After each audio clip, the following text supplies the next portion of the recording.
All right, and the sea turtle Christmas ornament is complete.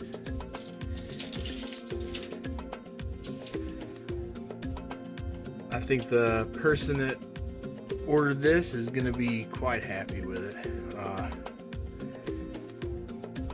I like how he hangs like he's biting on. It's like he's biting onto the rope. Thought that was pretty cool. So basically she wanted a sea turtle Christmas ornament, and it's kind of big, I get it, but it's not really that heavy, and it could also work as a wall hanger, so she could, you know, just hang it up on the wall in the bathroom or wherever. So it doubles as, it gets more use than just being a Christmas ornament.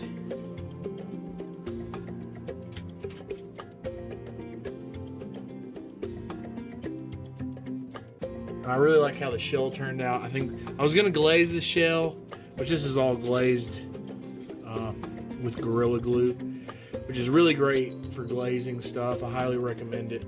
I've used it a lot, and it creates a really nice clear coat. It's real shiny, and so far the stuff that I've made has lasted.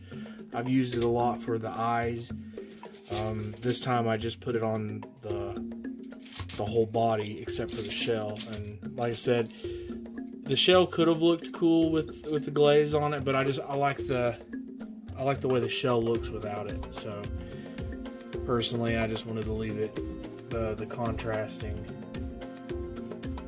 look. You know, I think it looks pretty sweet.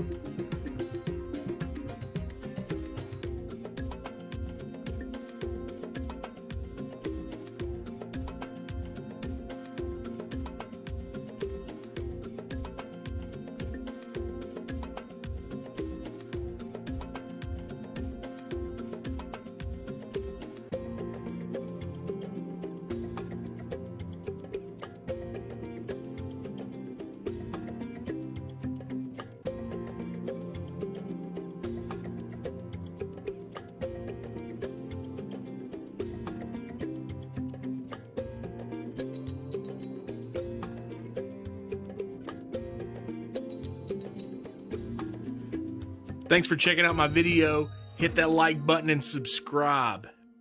Peace.